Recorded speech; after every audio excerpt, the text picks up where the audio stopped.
दारुल उलूम देवबंद के जो चीफ है मदनी, जिसे कि आप भली भांति जानते हैं, जो कि हमेशा से हिंदुओं के खिलाफ, देश के खिलाफ बातें किया करता है। तो आज जब वह देखा कि कांग्रेस की सरकार जो है वो कर्नाटक में बन गई, तो कांग्रेस ने कर्नाटक में सरकार बनने के लिए मुस्लिमों के साथ वादा किया था कि यदि कर्नाटक में कांग्रेस की सरकार बन जाती है तो हम वहाँ पर बजरंग दल को बैन कर देंगे। और आज वही मदनी के द्वारा कांग्रेस के सरकार को घेरा जा रहा है और कहा जा रहा है कि जिस प्रकार से कांग्रेस ने वादा किया था उसका पालन करें और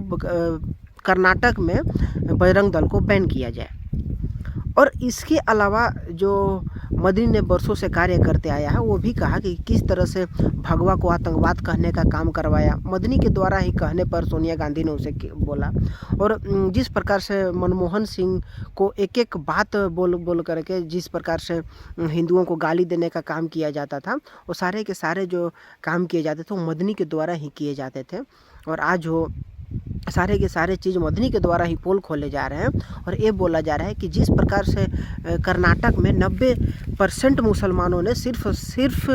कांग्रेस को वोट दिया तथा वहाँ पर उनकी सरकार बनाई गई, तो कांग्रेस को हमेशा से मदनी के द्वारा अलग अलग प्रकार से मुसलमानों के हक के लिए बात किया जाता था, तथा उसे मनमोहन सिंह के द्वारा किस प्रकार से हिंदुओं के ऊपर कलंक लगाया गया, भगवा आतंकवाद का नाम दिया गया, किस तरह से अनेक प्रकार से हिंदुओं पर लांछन लगाया गया, सारे के सारे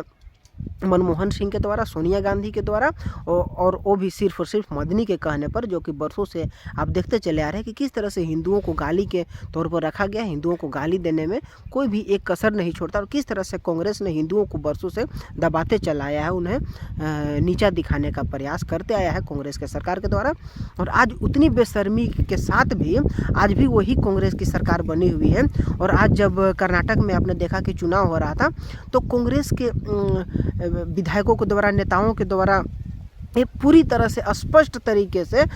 ला करके बोला गया कि यदि कांग्रेस की सरकार यदि बनती है कर्नाटक में तो हम बजरंग दल को बैन कर देंगे। लेकिन बजरंग दल को बैन कर देने के बयान को लेने के बावजूद भी, उस प्रकार से बोलने के बावजूद भी जो कर्नाटक के हिंदू हैं उन्हें थोड़ी सी भी शर्म नहीं आई कि किस तरह से इन लोगों का राजनीति चल रहा है और क्या करने का प्रयास किया जा रहा है, क्या करने का उपाय किया जा रहा है, किस तरह से षड्यंत्र रचा जा रहा है। फिर भी वहाँ के बहुत सारे ऐसे हिंदू लोग थे जिन लोगों ने कांग्रेस पर भरोसा दिखाया तथा कांग्रेस को वहाँ की गद्दी दिलाई, जीत दिलाई।